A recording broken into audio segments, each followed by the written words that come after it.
competition. Okay. Any dessert for that kind of brunch, Paul? Any what? Dessert? Dessert? Yeah. Dessert is the next challenger that wants to come up and try to take away from the tribal chief what he has worked his entire life building. Okay, perfect. I need just a few seconds because I need to translate for the people. Is that okay for you? Even if it's not, go ahead and do it anyway. Okay, thank you so much.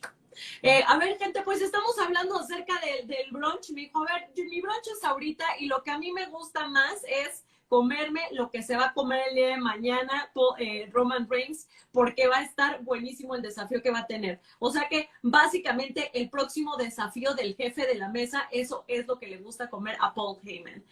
Okay, so Paul, I'm from Mexico, and that's your problem. That's not my problem. I'm not. No, yeah, I know, but I want to know if you like Mexican food. And which kind of plate you prefer, dish you prefer, Mexican food? Do I like Mexican food? Yes. Okay, I can tolerate some Mexican food. So you prefer kind of tacos, or did you try pozole? We'll stick to tacos. Okay. Bueno, and with guacamole. I'll tell you what Mexican food I would like to eat. Oh, you I knew it. You're a foodie like me, right? Is that a fat joke? No, sir. No, not at all. I would like to feed Roman Reigns, Rey Mysterio, and Dominic Mysterio. That's what I would. That's the type of Mexican food we're talking. That's a challenger that the tribal chief can sink his teeth into. And being a challenger eating carnivore, Roman Reigns, now that's a Mexican dinner that would be just legendary. Sounds spicy, Paul. Really I'll let you translate that if you'd like to. Okay, I'm going to say this just like that. A ver, gente, pues yo le pregunté ahorita que qué tipo de música, digo, de comida mexicana le gustaba y él me dijo, pues comida mexicana en los tacos. Y no, ¿sabes qué? A mí lo que me gustaría de comida es ver a Roman Reigns comiéndose a Rey Mysterio y a Dominic. O sea, y yo le dije, wow, eso estaría como muy picante. Y me dijo, pues sí, si lo quieres decir así, está bien. Entonces ya sabemos lo que le gusta comer a Paul Heyman de comida mexicana, ¿eh? Así que va a comer. Okay, I'm going to continue. Let's continue with talking about WWE. So, yes. How is it going with this Cesaro and Daniel Bryan situation? Do you agree with the head of the table to having another match tomorrow at SmackDown, or you're not 100% agree with that? Well, the match is happening tomorrow at Roman Reigns' insistence because, bluntly, we're sick of Daniel Bryan. This whole see, it's enough. It's enough. We're tired of it. And Roman Reigns is tired of Daniel Bryan. And unlike any other champion in history, Roman Reigns is going to do something about it. So Roman Reigns has offered Daniel Bryan the opportunity of a lifetime. Daniel Bryan can walk away tomorrow night the new Universal Heavyweight Champion. But if he doesn't, when Roman Reigns beats Daniel Bryan is off SmackDown forever. Permanently. Gone. His career, muerto. So those are high stakes. But it's at the insistence of Roman Reigns. It's not like Daniel Bryan was man enough to challenge Roman Reigns. Roman Reigns is hombre enough to make the challenge to Daniel Bryan. And I shall respectfully allow you to translate that. Okay, yeah. Perfect. A ver, gente, nos dijo algo bien interesante. O sea, yo le dije aquí que cómo veía que si estaba a gusto con que Roman Reigns tuviera un match mañana en SmackDown contra Daniel Bryan. Y él me dijo, por supuesto que sí. Es momento de cortar, el momento del sí, que ya, es suficiente. Entonces, mañana será el día donde lo venza y básicamente es lo suficientemente humilde, ¿no? Roman Reigns para poder retar a Daniel Bryan y básicamente cortarle el agua y que salga de SmackDown. Y bueno, o sea, prefirió que Roman Reigns lo retara a Daniel Bryan que Daniel Bryan retara a Roman Reigns. So, Paul, want to know what can happen to SmackDown if Roman Reigns loses the Universal Championship. But he won't lose the Universal Championship. There's no way Roman Reigns is going to lose tomorrow night. We don't even have a contingency plan for Roman Reigns as an ex-champion because there's no way that Daniel Bryan is man enough to beat the tribal chief, the head of the table, the end-all be-all, the reigning, defending, undisputed, uncontroverted WWE Universal Heavyweight Champion. Roman Reigns cannot be beat, and he certainly can't be beat by Daniel Bryan. Okay. Gente, pues aquí está diciendo que yo le pregunté, oye, ¿qué pasaría si mañana Roman Reigns perdiera el campeonato, ¿no? Universal? Y él me dijo, eso no va a pasar. O sea, básicamente no existe posibilidad alguna en ese universo en el que Daniel Bryan tenga que derrotar y sea el campeón universal. No va a pasar eso. Él va a continuar siendo porque él se lo merece y él ha trabajado mucho en eso. So, now let's talk about WrestleMania. Because WrestleMania 37 was an historical success. More than 50,000 live fans and amazing matches. Roman Reigns attacking Edge and Daniel Bryan.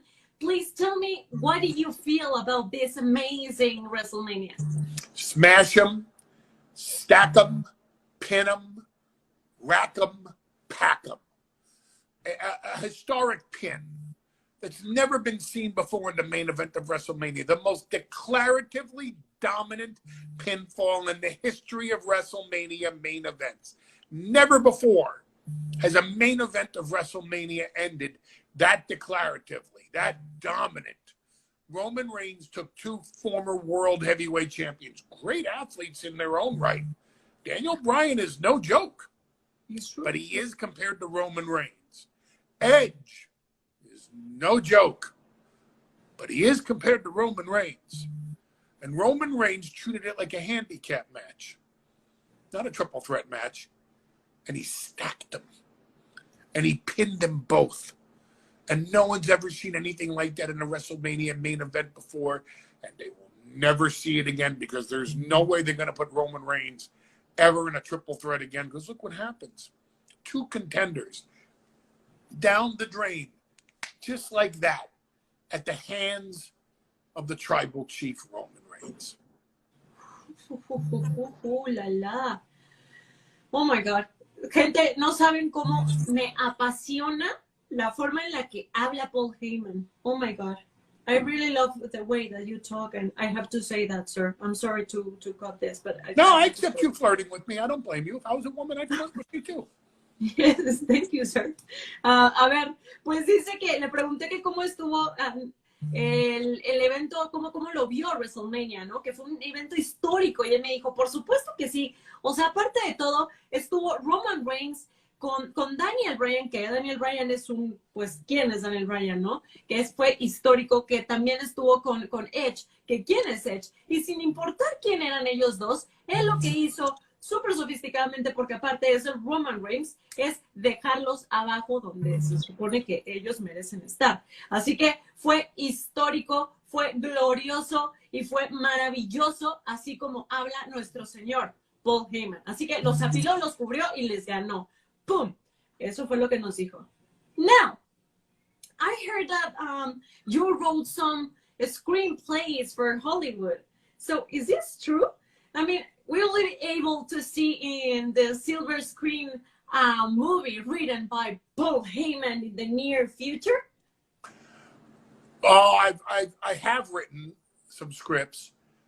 We actually, a writing partner of mine and I actually sold a script back in 2005 or 2006, but we didn't like the director that they were going to pick for the movie, so we bought the script back. We sold it again in 2010, 2011, right around that time. And again, we had some rights about buying the script back, and we did. I'm a control freak. Yeah. And I like to do things a certain way. And I have a demand for a certain quality in the things that I'm associated with, or I don't want to be involved in them. I want things to be great.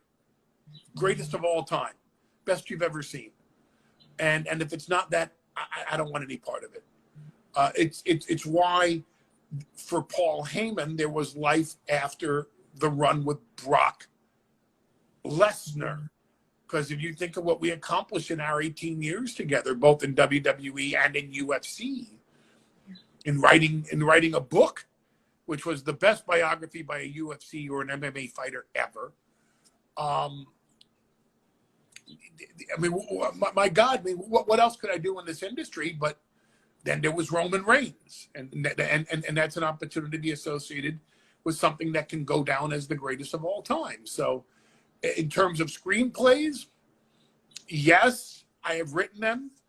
No, I will not just throw it out to the highest bidder. I'm going to want a certain amount of control so that I can make sure that anything that I present to the public is of the utmost quality. ¡Oh, la, la! Ok, bueno, gente, estábamos hablando acerca de que escribió unos guiones para cine, pero esto fue en el 2006, y él estaba diciendo que en el 2010, básicamente, o sea, los escribió como que no le gustó quién iba a ser el director y dijo, no, vamos a hacerlo nuevamente en el 2010, pero es que Paul Heyman es una persona que le gusta muchísimo tener las cosas bajo control y de calidad. Entonces, si no hay calidad, no hay forma de que esto suceda. Entonces, él, aunque escribe guiones, porque aparte tiene una mente fantástica, no va a haber forma de que pase a un guión si no existe esta onda perfecta de calidad que podamos ver una película de Paul Heyman. Así que, I wish to see a movie sooner or whenever, because I know about you and your writing and the way that you talk, and I'm completely sure it would be amazing movie. Well, thank you. So, I have a game to play with you. I will tell you a name, and you must tell me the first sentence that comes to your mind. May we play? Yes, we may. I appreciate proper grammar, and because you asked me so nicely and properly, the honor would be all mine. Okay, thank you so much, Mr. Paul Heyman. So, Roman Reigns. Tribal chief. Okay, el jefe tribal. Rey Mysterio. Greatest luchador ever. El mejor luchador de siempre. The Undertaker. The Streak. The Streak, okay. Edge.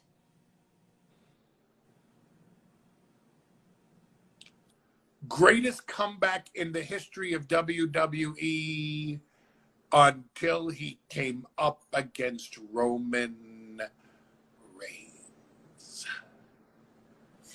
El mejor gran regreso de la historia de WWE hasta que se topó con pared. Roman Reigns. Así nomás. Bad Bunny. Bad Bunny.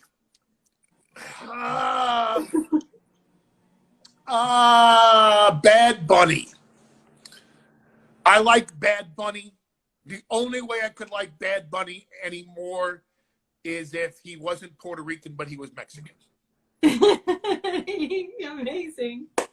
A ver, aquí se me olvidó decirles que el hombre muerto, la racha, y acá dijo, me encanta Bad Bunny. Me gusta muchísimo. Pero hay una sola cosita que yo podría cambiar, ¿no? De Bad Bunny, y sería que en vez de Puerto Rico, de ser boricua, pues fuera mexicano. Entonces, eso está increíble. Parker Boudreaux. Parker Boudreaux. Great prospect. Es Great un gran prospecto.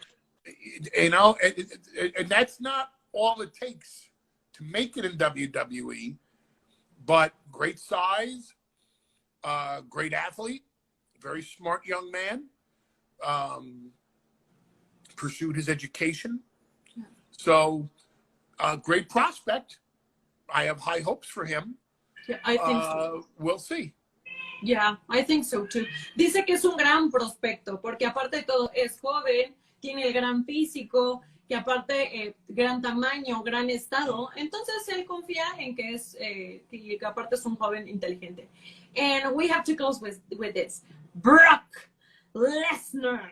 The Beast, the Conqueror, the greatest UFC heavyweight champion of all time, and the only being on the face of the planet that could go from college wrestling to the top of WWE just like that, and from the top of WWE to become the UFC heavyweight champion, and then transition back. It's an accomplishment that no one else could do. Daniel Cormier talks about it all the time. He's a schmuck. Daniel Cormier could never do it. Randy Couture couldn't do it. CM Punk tried. He couldn't do it. Brock Lesnar is a once ever athlete, and the 18 years that we spent making history together will go down in history. And if you don't believe me, we go back to the question about the Undertaker and the streak. Sí, es verdad, gente. O sea, ahorita bueno, le dije a Brock Lesnar y me dijo, no, bueno, la bestia, el conquistador, es el único que ha llegado a UFC así, porque a la UFC así, porque tiene muchísimo talento, y es el único que ha llegado así a WWE, porque también tiene, o sea, mucho talento y puede pasar de un lugar a otro, que es increíble tenerlo aquí. Entonces, que no ha habido alguien que realmente, ¡pum!, lo pueda derrotar. Y si no, pregúntenle al hombre muerto, ¿no? Entonces, I have a very personal question to you. If you don't want to answer, it's okay. But you're here, and I think this question is a must. So why everybody always presents you as a manager? Because I'm completely sure, 100% sure, that you're a special counsel for Roman Reigns. And before, you were the advocate of Brock Lesnar. But people keep calling you the manager. So why do you think is that? Aquí en la batalla yo estoy luchando con la vida. I have wrestled with life my entire existence because people in general are stupid. It'd be like calling a WWE superstar a wrestler. They're not wrestlers. They're WWE superstars. I stopped being a manager in 1991 in WCW when I was with Rick Rude, Steve Austin, who did pretty well for himself in this industry, Arn Anderson, Bobby Eaton, Larry Zbyszko, with Medusa as the director of covert operations. I was the CEO of the Dangerous Alliance. I stopped being a manager in 1991. If people are not on board by now with the fact that I'm not a manager, I have elevated the platform. I have gone so far beyond what a manager could do. First as the CEO of the Dangerous Alliance, then as the advocate for Brock Lesnar, and now as special counsel to the tribal chief. People are still hooked on the word manager. It just shows how far ahead I am of everybody. And unfortunately, the stupidity of the person that would refer to me, Paul Heyman, as a manager. Madame. Oh, thank you, sir. A ver, ¿qué tal? Thank you. Oh, no, thank you, really, for your no. words. Thank you. Okay. Thank you. A ver, gente, pues dijo que... You're welcome. De nada. In Spanish es... De nada. De nada. Ya.